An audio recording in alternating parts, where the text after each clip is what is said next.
Welcome to the Help and Hope podcast produced by MARKINC Ministries. I'm Sharon Betters, your host, along with my co-host, Heidi Nequist. Today, we are welcoming Elizabeth Turnage as our guest, and you are going to want to hear what Elizabeth has to say about storytelling. How do you leave a legacy of faith by sharing your story? You might be thinking right away, I could care less about telling my story. I don't have anything worth sharing. Or you might be thinking, I have too many mistakes in my past. I don't want anybody to know about them. And yet the scriptures tell us to share a story of God's faithfulness as a way to help turn hearts toward Jesus in the next generation. So we have a responsibility to at least think about it. We talk in this conversation about how about if we don't like to write? Is there another way to share a story? What if we have family that could care less about our stories? Do we still need to work on sharing those stories? What if we don't even know where to start? What if we feel like our life is too ordinary? We talk about these questions and much, much more. I'm excited for you to meet Elizabeth because she has been on the podcast before when we talked about her book, Preparing for Glory. Elizabeth is passionate about helping us prepare for heaven, but also in leaving that legacy of faith, so passionate that she offers a course called Organizing Your Life and Legacy. She also has written numerous books. I know that you're going to enjoy meeting Elizabeth. So welcome, Elizabeth. Thanks, Sharon. It's great to be here. Well, you've been on the podcast before, so you know the drill. Tell us a little bit about yourself. Yes, well, we welcomed another grandchild since the last time I was on here, so that put us up to number 5. We have 5 grandchildren under the age of 3, so that makes for a lot of busyness. But when I am not doing grandmothering, Zizi, that's my grandma name.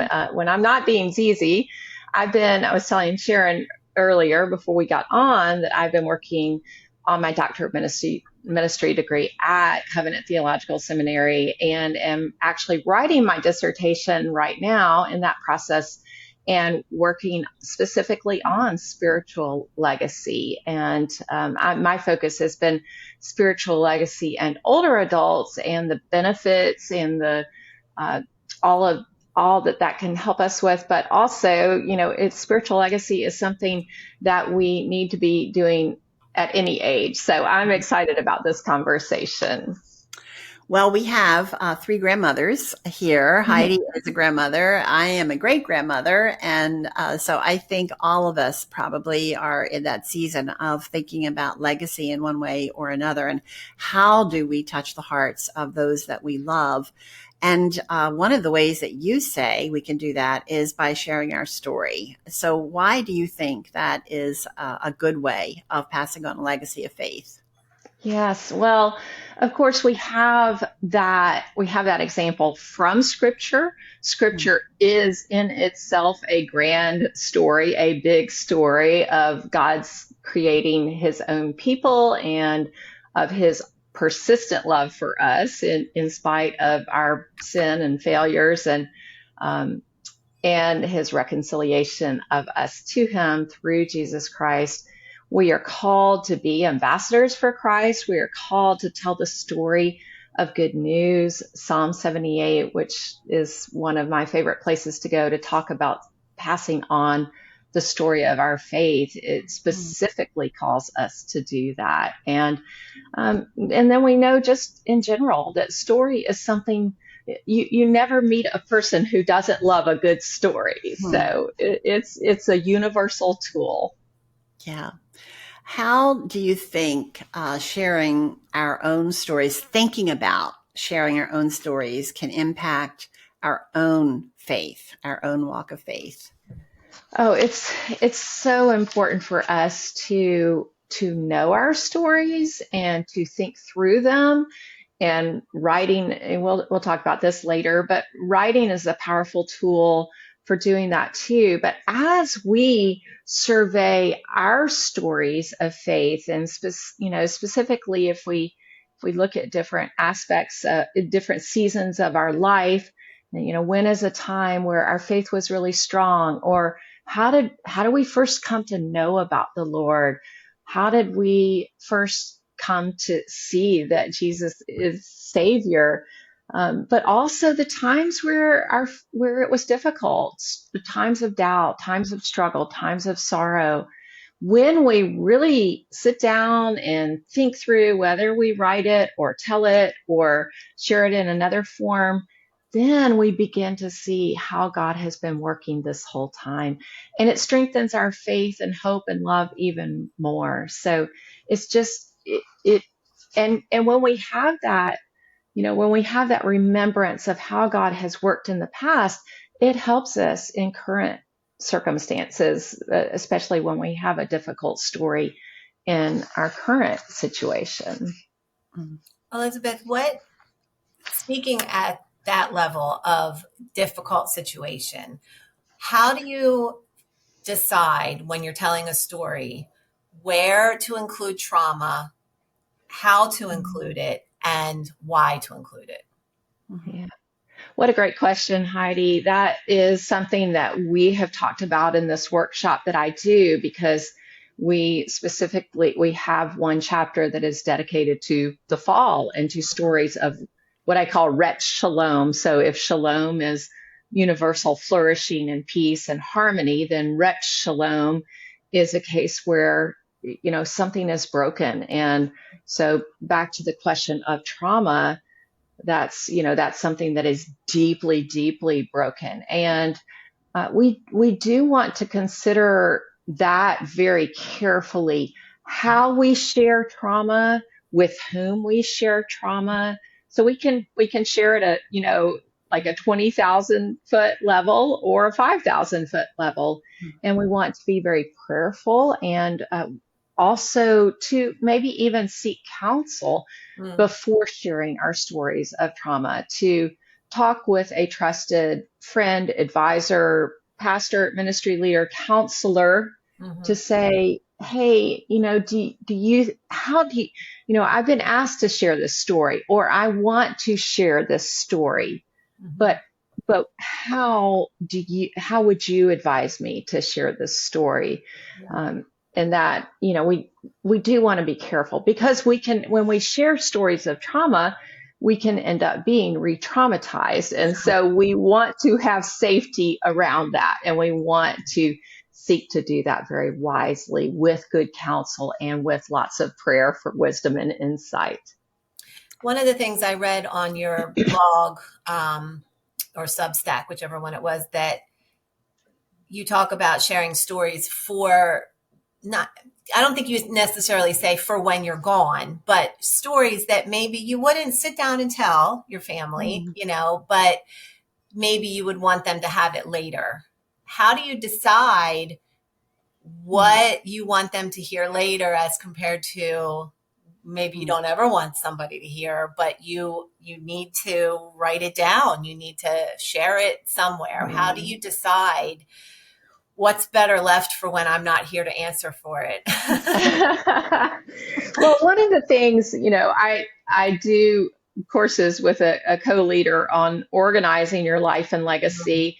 And then I do this spiritual legacy workshop. And one of the things that the key theme in both of those that we talk about is communication, like good communication. And so communicating now for when we will not be there to communicate. Yeah. And so I would say that, again, and that is one of the things we talk about in the workshop, is maybe some of these stories that you're writing are just for yourself, just for you. Maybe you still have questions about what God was doing in that. You don't even understand that. And you're not ready to even think about leaving that for someone to read later. And that's fine. We really trust that God will show us the timing, and also the audience, like who does get to know this story. So I always suggest, where there is doubt, like, should I, somebody asked me yesterday, I do some coaching too, some individual coaching on writing these stories. And somebody asked me, well, I don't really really see my grandchildren reading this story.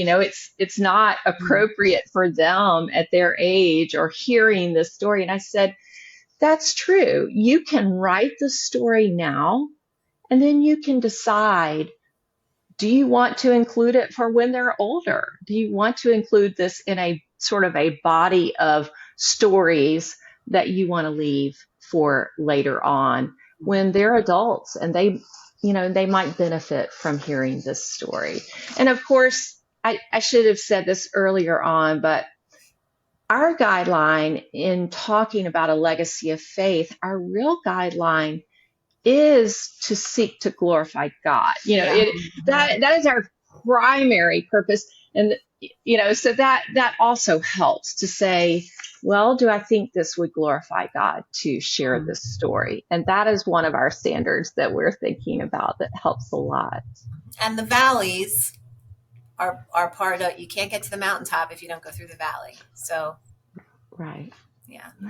I think, I feel like it's a piece of a whole life. I'm probably not the right picture, but it's in context. You're telling your story in a context. And again, it's going back to what is your purpose in telling it? Like I think about some of my ancestors, and I learned things about their stories after they were gone. And I wish I had known as a young woman, as a young adult, their stories, because I would have understood better.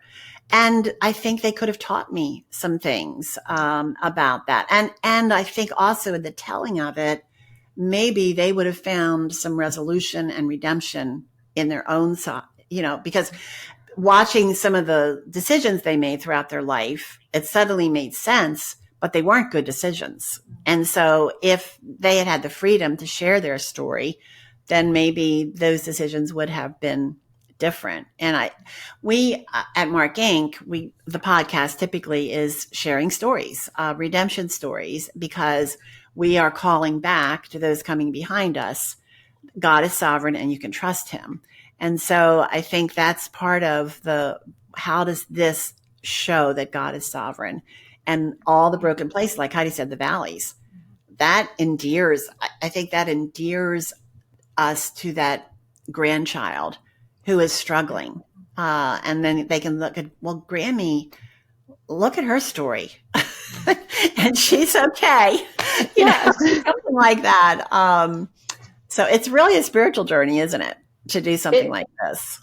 It sure is. And I wanted to, I want to go back to Psalm 78, which is really interesting. It's actually, for my dissertation, I have to focus on a particular aspect of scripture, and that's what I've studied. But what's so interesting about that Psalm is, he begins by saying, let's tell the stories of God's goodness to future generations. I'm paraphrasing here, but and he says, we'll tell these stories so that they will not be stubborn. And one of the examples is turn around and run in the day of battle. And then he proceeds. It's a super long psalm, and a lot of people never even read it because it's so long, and they're like, I don't know what's going on here. Well, what he does is he tells the history of Israel's unfaithfulness, right? Not the history of their faithfulness. Yeah. If you read it in that context, and you'll see, and then what he's really telling, the overarching story, is the history of God's faithfulness in spite of Israel's failure and sin. And so it's so beautiful to see. And that's one of the things we want to remember, is that this is not about making us the hero of our own story.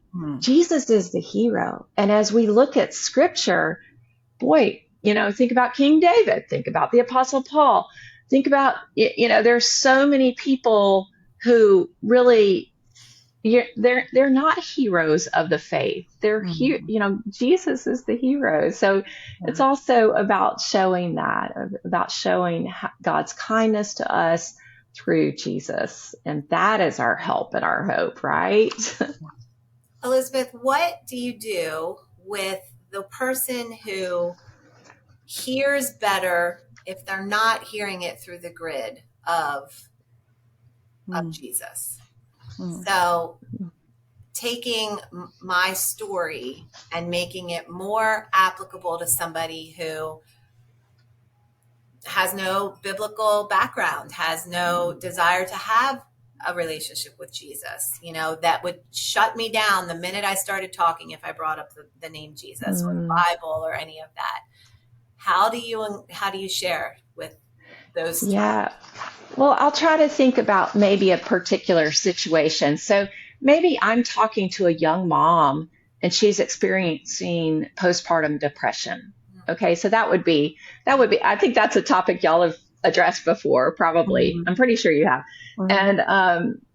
And so if I were talking to her, one of the things that I always talk about in terms of sharing stories for the sake of Christ is really the first thing we need to do is listen to that person's story and get really curious about that person's story. So the first thing I would want to do if somebody said to me, hey, I've got this young mom and she's really struggling. She don't want to have anything to do with Jesus. No, that's not. But would you just go have coffee with her? Well, the first thing I would do is ask her a lot of questions about her own story and really listen to her story and be very curious about that. And then, maybe not in that same coffee date, but maybe in another one, in a future one, I might share aspects of my story because particularly after my first child was born, I really struggled because, I had that What to Expect When You're Expecting book and he was nowhere in that book. And I was, I had been a school teacher and I was frankly a pretty good school teacher. I was fairly competent at school teaching, but parenting this baby, I was just lost and I was struggling. And so, I think we can really go at it from like this was I really struggled with this too. And in retrospect, I think I probably did have postpartum depression. We didn't know much about that then. And then, and only then would I mention that if it weren't for the Lord, if it weren't for Christian community, I might have drowned. I don't know where I would be, but the church came alongside me. Older moms came alongside me. So I don't know if that helps, but that's how I would approach that is definitely there are many times that we don't want to lead with how Jesus has rescued us, even though that is at the center of our stories. Stepping back to talking about sharing the hard places, the wisdom of it and the importance of it, Heidi is my daughter, in case some of you did not know that, but she gave my husband Chuck the book. I think, is it called Storyworth, Heidi? Yes. Where she sent him questions to answer and he decided that he was not going to hold back, that he was going to tell his story. And for the purpose of his grandchildren and his great-grandchildren to see their grandfather's flawed, which they would grow up and recognize at some point anyway, but to see the hard places in his life in the whole context of Jesus, that yes, I made mistakes. I blew it. I hurt other people. Other people hurt me, those kinds of things, but not with the purpose of bringing darkness, but with the purpose of there's hope in Jesus, God's grace. Even though there's pain, there is grace and there is hope. And so I love what you're saying is I think you're saying is go softly, tread carefully.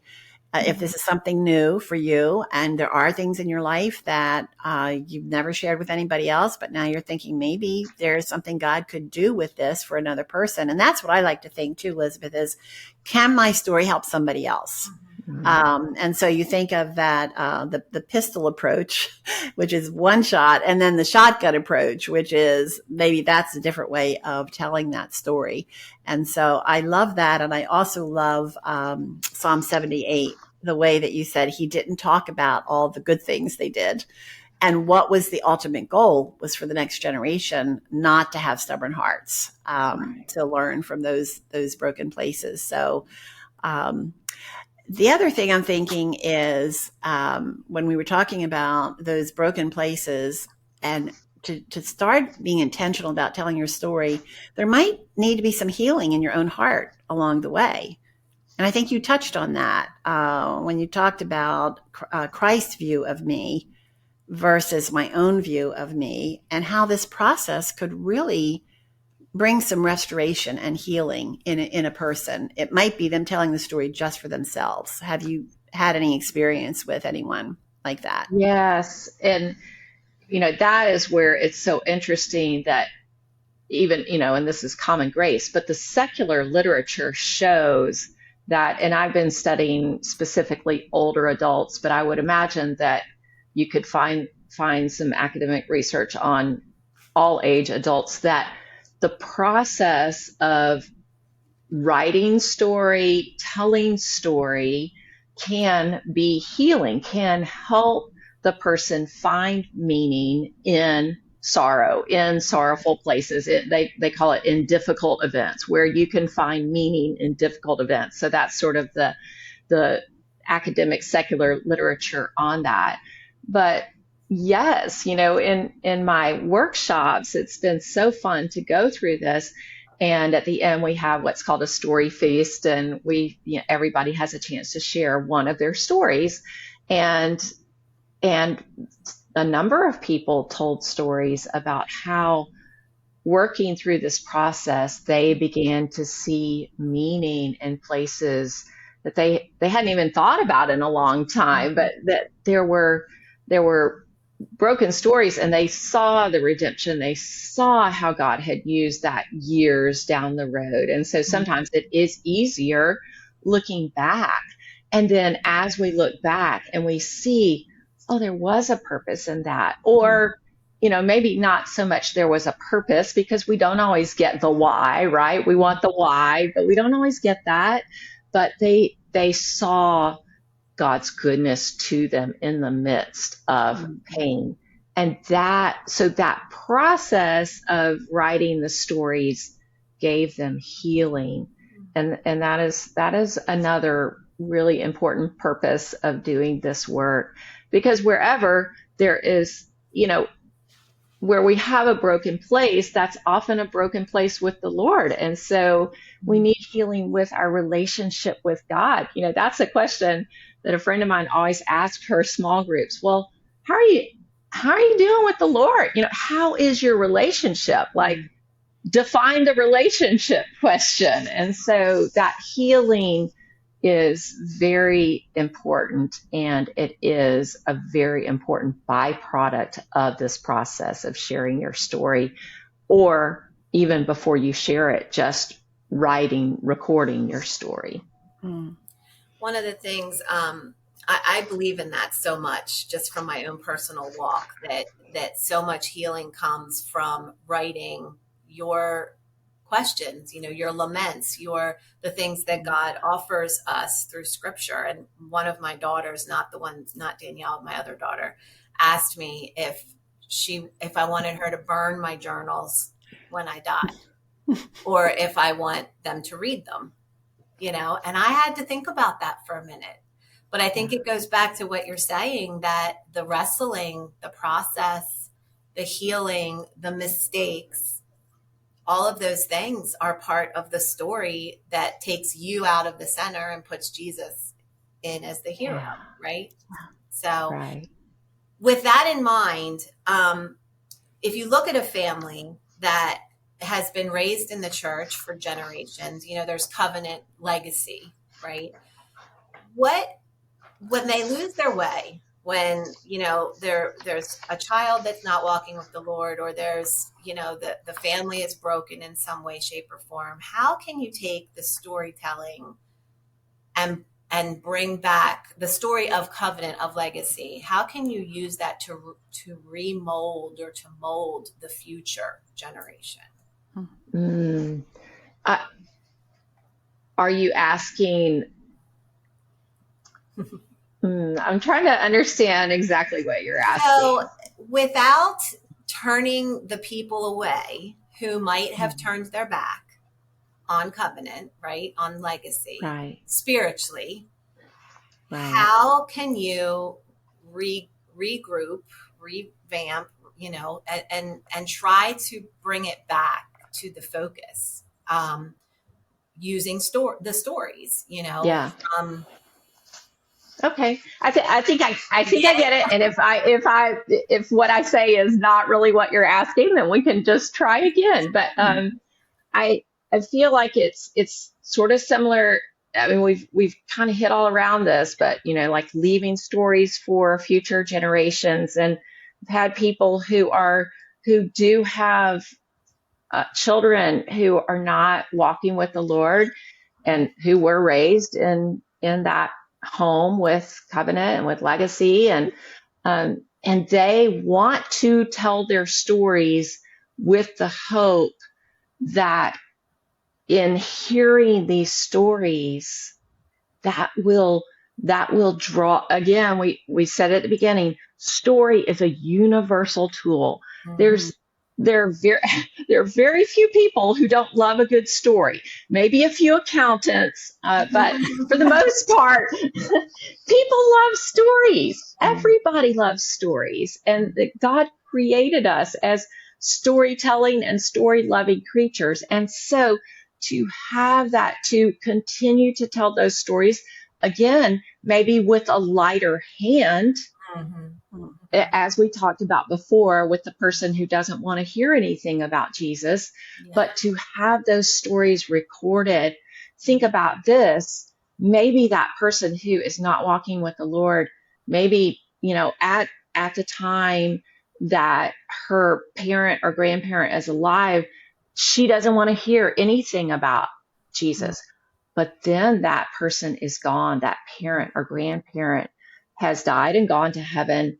And then the person begins to be kind of curious. Well, I'm kind of curious.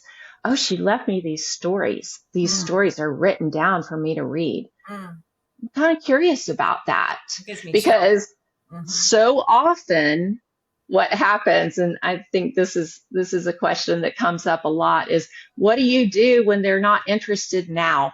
And that's kind of what I'm thinking about. This person may not be interested in hearing your stories now, but trust that often when people become interested is after we have died and gone to heaven. So trust that this story work that you're doing, even if your kids or grandkids, or again, you don't have to have grandchildren or children to do this work. This is for the next generation of believers. Trust that there are people who need to hear this story, and that there will be a time that they need to hear this story, even if they're not ready for it right now. Yeah. So that answers the question very, it's okay. profound. Okay. Yes. Well, that leads me to, I think this is a perfect segue into how can parents and grandparents weave their stories into their relationships with their grandchildren. Because to me, that's my grandchildren, my great-grandchildren. Those are the ones that my focus is on these days in this season of life. So what are some practical ways that we can do that? Yeah, well, there's so many great tools out there now that I think the idea of gathering around the table and telling stories. There's one called Meaningful Conversations. I can't remember where I got that one, but those are it's like a deck of cards, and there are 100 cards with different story questions on them. Or free resource, which I use all the time, is called StoryCorps, and they on their website, CORPS, StoryCorps, and they're trying to get, again, just general secular organization, trying to get people telling their stories, and they have hundreds of story questions on that website that you can just go get for free. So I think that using those types of questions over meals and different types of games that get people telling questions. There's a new resource that Chick-fil-A my son works for Chick-fil-A Corporation, and he told me about this called Penny Cake. And I think they have some of those story type questions. So I think it's really fun when you get the different generations doing that. And of course, if anybody wants to go a little deeper, I'm doing this workshop now, so you can take the workshop and do that. Storyworth, you mentioned, I've heard wonderful things about that. So there are lots of tools, and I think that people often do need some level of accountability, which is what I'm trying to offer in my coaching and my workshops. Sometimes on our own, we mean to do it, but we just don't get around to it. So it's maybe creating a group of other parents or grandparents who want to make sure that they are getting these stories recorded. That would be another way to get that accountability, or maybe just one other friend who wants to do that. Those are some of my thoughts off the top of my head on continuing to tell these stories among the generations. Well, when you're talking about sharing with grandchildren, one of the things that we have done, we have what we call the bigs, the middles, and the littles with our grandchildren. And now the middles and the littles are joining the bigs because they're young adults and older teenagers. But over the years, we have the 8, the middles, and the littles. I wouldn't just have one grandkid over. I'd have all 8 of them over, and for overnights. And, the best days of my life were with those grandkids. And so I'll get emotional about it, but we have them over for dinner. Started out as a game night. And now Heidi's son in particular, Nathan, he is always saying, okay, Grammy, when's the next night? When's the next game night? They know that at dinner, Chuck, my husband, is going to ask each of them a question. One question, everybody has to answer it. And they're tough questions, but they have gotten used to this and look forward to it. And so many times that has ended up in Chuck sharing stories or me sharing stories.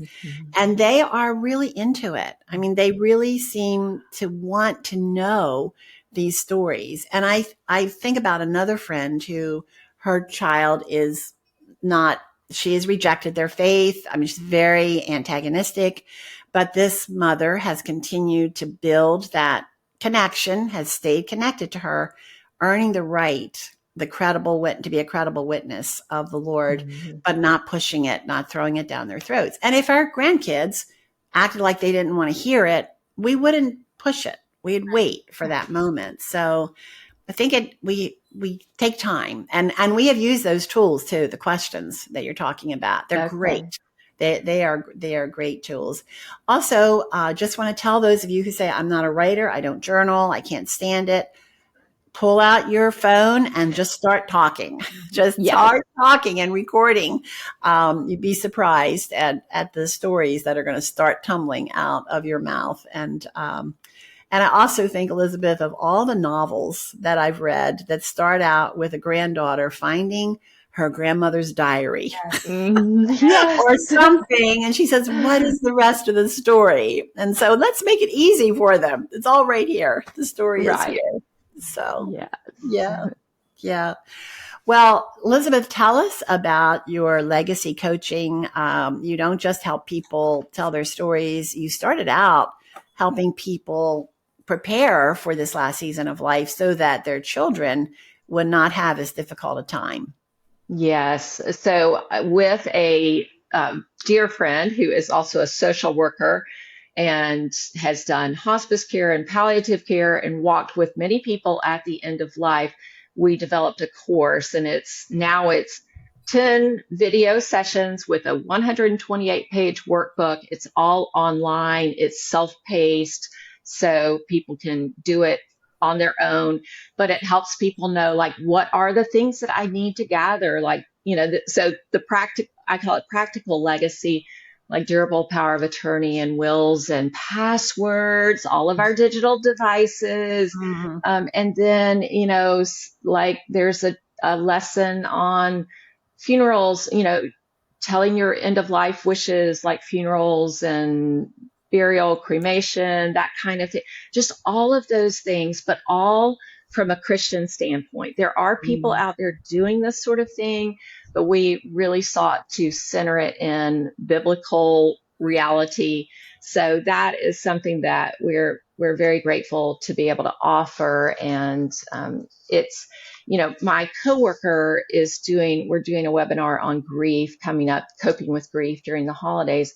And she was saying just the other day, she said, I think that grief and this legacy work are so tied together that the more of this legacy work, the more communicating you can do with your family before you die, the easier and less complicated their grief can be. And I said, that is so true.